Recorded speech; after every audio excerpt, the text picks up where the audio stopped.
I never thought the day would come when I would feel like a stranger in my own son's life. But it did, and it came quietly. Not with a fight, not with shouting or slammed doors. It came with a smile, a polite smile, and 6 words that broke something inside me I didn't know could break. "We don't really need you anymore." She said it so calmly, so sweetly, like she was telling me the weather. My daughter-in-law, the woman my son chose, the woman I welcomed into our family with open arms. She stood in my kitchen, the kitchen I had scrubbed and cooked in for 30 years, and told me I was no longer needed. I didn't cry, not then. I just nodded. I smiled back. I said something like, "Oh, okay, I understand." But I didn't understand, not at all.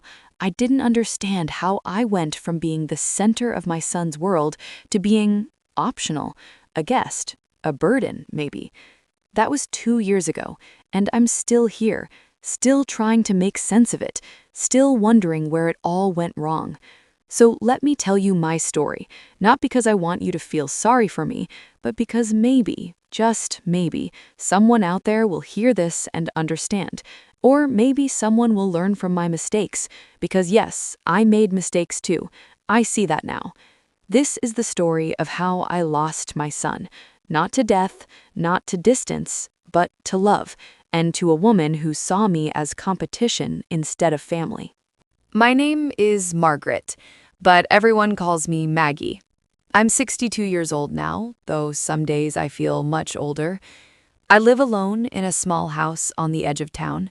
It's quiet here, too quiet sometimes, but I've learned to live with the silence. I wasn't always alone.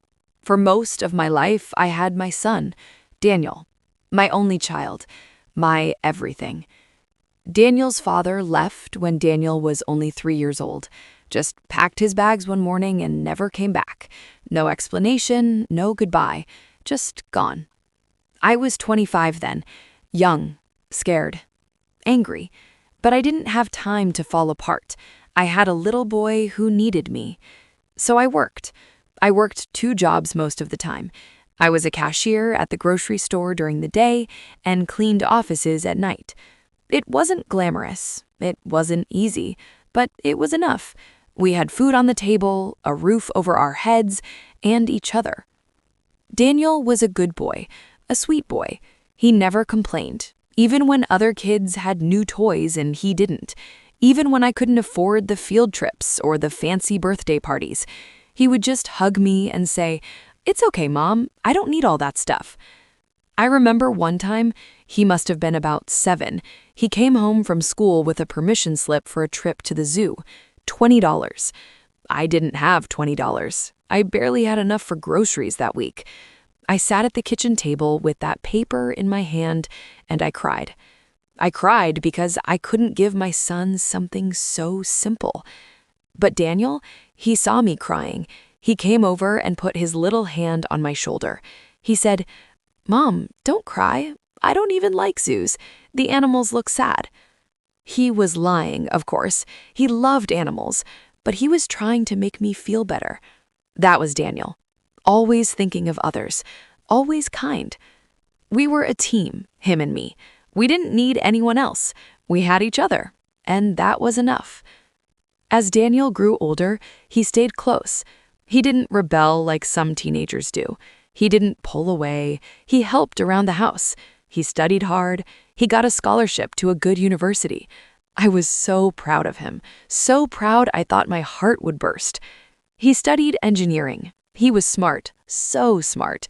And when he graduated and got a job at a big company in the city, I cried again. But this time, they were happy tears. I had done it. I had raised a good man, a successful man, all by myself. Daniel moved to the city, but he called me every day, every single day.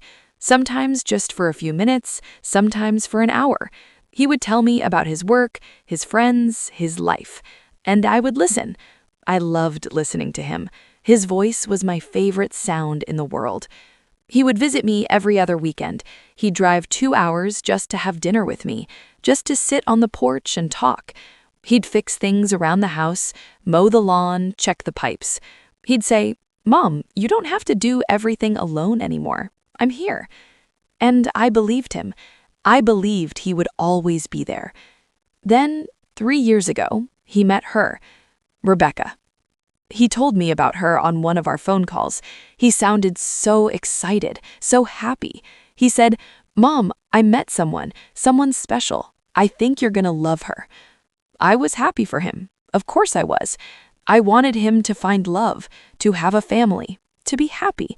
I never wanted him to be alone like I was. He brought her to meet me a few weeks later.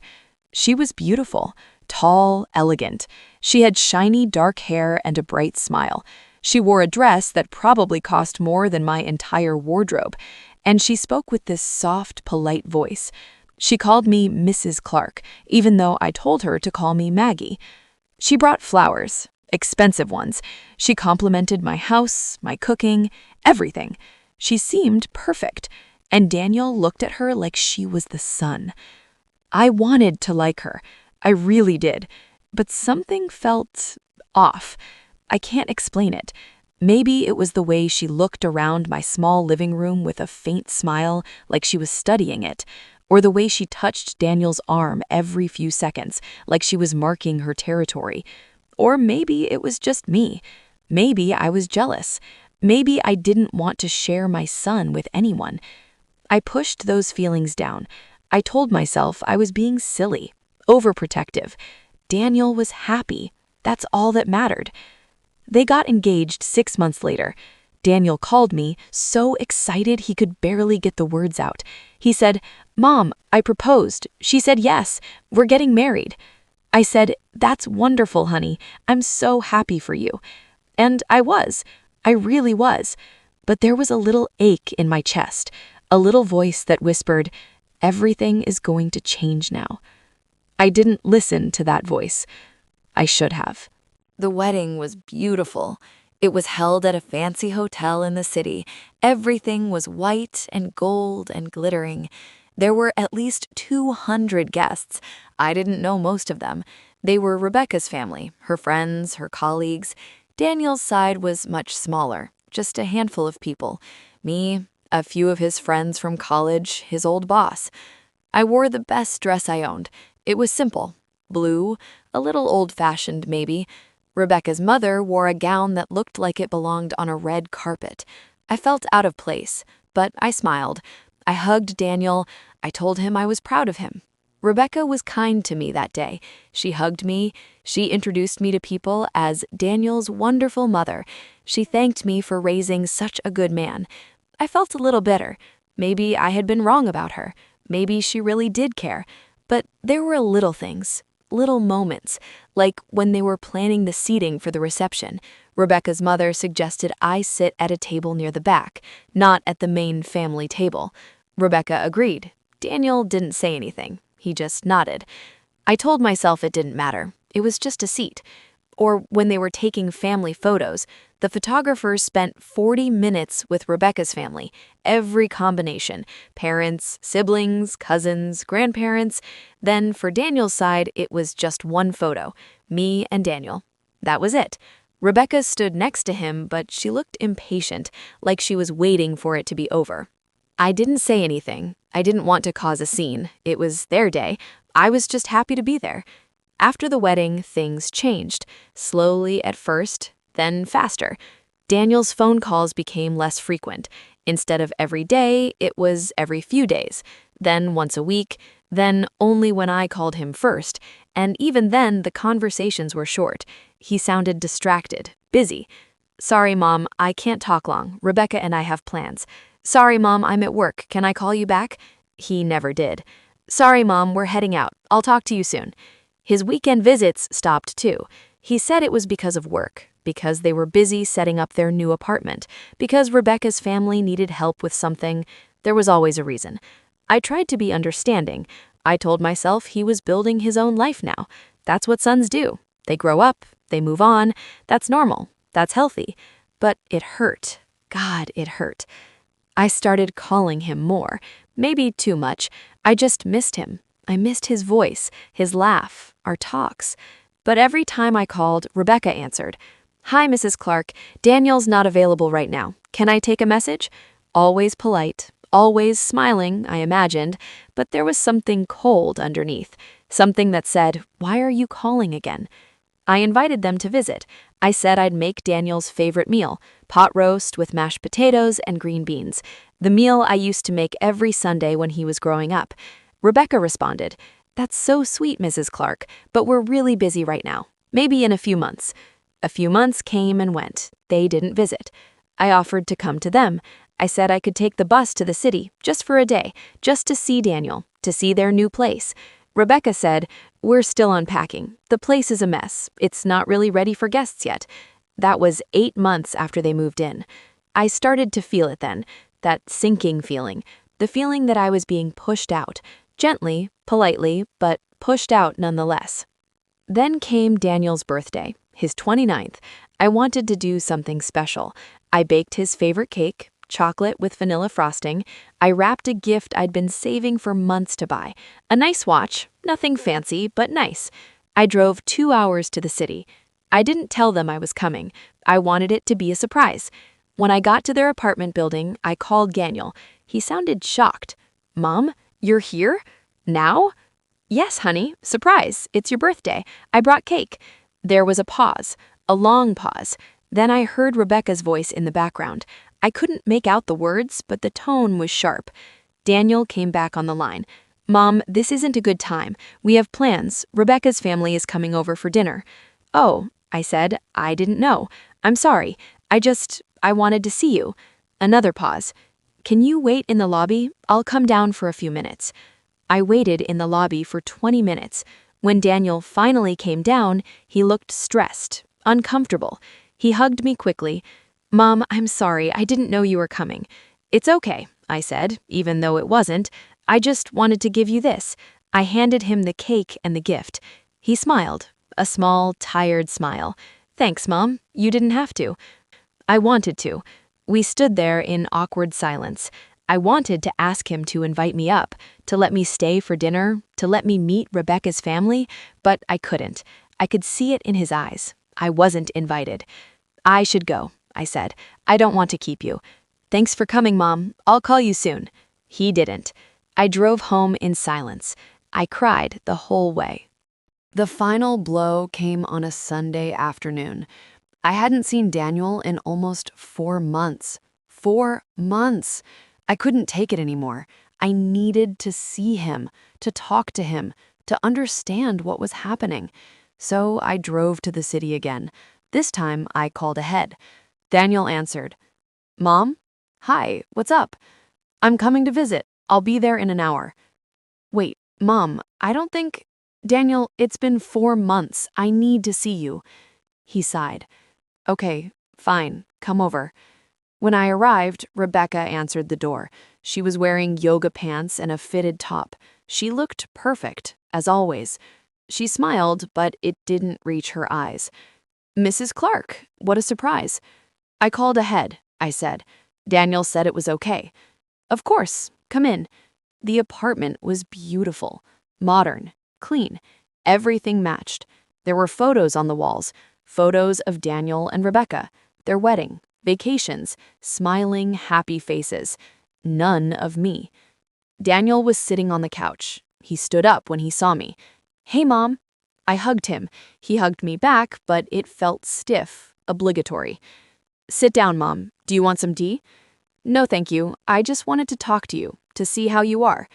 Rebecca sat down next to Daniel. She took his hand. She didn't leave the room. She stayed. She listened. We made small talk for a while. How was work? How was I? How was the house?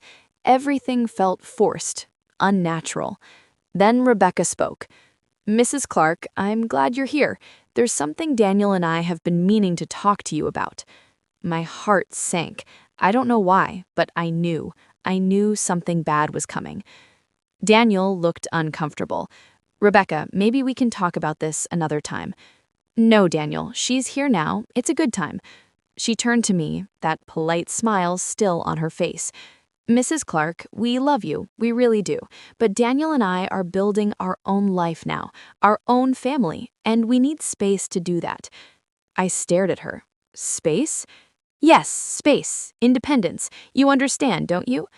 I looked at Daniel. He wouldn't meet my eyes. Daniel, I said quietly, what is she talking about? He cleared his throat. Mom, you call a lot. You visit without asking. You're always checking in. It's a lot. I felt like I'd been slapped. I just miss you, I said. My voice was shaking. You're my son. I just want to be part of your life. Rebecca squeezed Daniel's hand. And you are, but there are boundaries, Mrs. Clark. Healthy boundaries. Daniel and I need to focus on each other right now. We're planning our future, maybe starting a family soon, and we need to do that without interference. Interference? I repeated. The word felt like poison in my mouth. That's not what I meant, Daniel said quickly. Mom, we're just saying, maybe give us some space. Don't call every day. Don't just show up. Let us come to you. I felt tears stinging my eyes. I raised you, Daniel. I gave up everything for you. I worked 2 jobs. I sacrificed everything so you could have a good life. And now you're telling me I'm interfering? Mom, please don't. Don't what? Don't care? Don't love you? Is that what you want? Rebecca stood up. Her smile was gone now. Mrs. Clark, I think you should go. You're getting upset. This isn't productive. I stood up too. I looked at Daniel. Is this what you want? You want me to leave? He finally looked at me, and his eyes were sad, tired, guilty. Mom, I think it's best if you go. We'll talk later, when everyone's calmer. I left. I didn't say goodbye. I couldn't. I was shaking, crying. As I reached the door, I heard Rebecca's voice, soft, calm, final. We don't really need you anymore, Mrs. Clark. I stopped. I turned around. She was standing there, her arms crossed, that polite expression back on her face. I wanted to scream. I wanted to fight, but I didn't. I just nodded, and I walked out. I drove home in a fog. I don't even remember the drive. All I remember is sitting in my driveway, staring at my empty house, and realizing that I had lost my son. The days after that were the hardest of my life. Harder than when Daniel's father left. Harder than all those years of struggle and exhaustion. Because this pain was different. This wasn't loss by circumstance. This was rejection. This was my own son choosing someone else over me. I didn't call him. I didn't text. I waited. I thought maybe he'd reach out. Maybe he'd apologize. Maybe he'd realize how much he'd hurt me. But he didn't. Weeks went by. Then a month. Then 2. I fell into a dark place. I stopped going out. I stopped seeing my friends. I just stayed home, surrounded by memories. Photos of Daniel as a baby, a toddler, a young man. His drawings from elementary school still stuck on my fridge. His old bedroom, untouched, like a shrine. I was drowning, and I didn't know how to swim. Then one day, my neighbor, Mrs. Patel, knocked on my door. She was holding a casserole dish. Margaret, I haven't seen you in weeks. Are you all right? I lied. I said I was fine, just busy. She didn't believe me. She pushed her way in. She sat me down. She made me tea. And she listened. I told her everything. About Daniel, about Rebecca, about how I felt like I didn't matter anymore. She listened quietly. Then she said something I'll never forget. Margaret, you gave your son everything, your time, your love, your life. But did you ever give him space to give back? I didn't understand. She explained, you made him your whole world, and that's beautiful, but maybe he feels like he can never repay you. Maybe he feels guilty. Maybe his wife sees that guilt and feels threatened by it. Maybe they need to build their life without the shadow of everything you did for him. Her words stung, but they also made sense. I had spent so many years being Daniel's everything, but had I ever let him be his own person?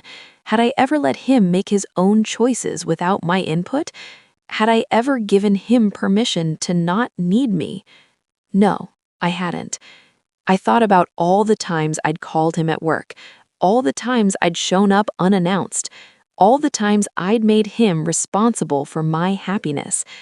I thought I was being a good mother, but maybe I was being a weight. Mrs. Patel stayed with me that afternoon. She didn't try to fix anything. She just sat with me, and somehow that helped. Over the next few weeks, I started to rebuild my life, not around Daniel, but around me. I joined a gardening club. I started volunteering at the library. I reconnected with old friends I'd neglected. I started painting again, something I used to love but had given up years ago. I still missed Daniel every single day, but I stopped waiting for him to call. I stopped checking my phone every 5 minutes. I started living again. And then, 4 months later, he called. It was a Tuesday evening. I was in the garden planting tulip bulbs when my phone rang. I almost didn't answer. I was covered in dirt and the sun was setting and I was content. But I looked at the screen. Daniel. My heart jumped. But I took a breath. I wiped my hands on my jeans and I answered. Hello? Mom? His voice was quiet, tentative. Hi, Daniel. Silence. Mom, I'm sorry. I'm so sorry. I closed my eyes. I felt tears, but I didn't let them fall. You don't have anything to be sorry for. I should have handled things better. I shouldn't have let Rebecca say those things. I shouldn't have pushed you away. You were building your life, Daniel. You needed space. I understand that now. But I hurt you, and that's not okay. I sat down on the porch steps. You did hurt me, but I also realize I held on too tight. I made you responsible for my happiness. That wasn't fair to you. He was crying now. I could hear it. I miss you, Mom. I miss you too. We talked for an hour. He told me about his life, about work, about Rebecca, about their plans. And I listened, really listened, without needing to fix anything or insert myself into his world. He asked if he could visit. I said yes, but only if Rebecca came too. He paused. Are you sure? Yes. If we're going to move forward, we all need to try. They visited the next weekend. It was awkward at first. Rebecca was polite but distant, but I didn't push. I didn't demand anything. I just welcomed them into my home. I made lunch. We sat on the porch. We talked about small things, the weather, the garden, a movie they'd seen. And then, as they were leaving, Rebecca turned to me. Mrs. Clark, I'm sorry for what I said. It was cruel. I looked at her, really looked at her. She was young, maybe scared, maybe afraid of losing Daniel the same way I was. It's okay, I said. We all make mistakes. She nodded. She didn't hug me, but she smiled. A real smile. Daniel hugged me tight before he left. I love you, Mom. I love you too. That was 6 months ago. Daniel and I talk every week now, not every day, and that's okay. He visits once a month, sometimes with Rebecca, sometimes alone. And I visit them too, but I always call first. We're rebuilding, slowly, carefully. It's not the same as it was, but maybe that's okay. Maybe it's better this way. I still live alone, but I'm not lonely anymore. I have my garden, my friends, my painting, my life, and I have my son. Not the way I used to, but in a new way, a healthier way. I learned something through all of this. Love isn't about holding on. It's about knowing when to let go.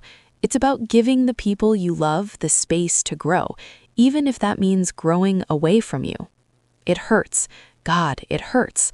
But it's also beautiful, because when they come back by choice, not by obligation. And that, I've learned, is the truest kind of love.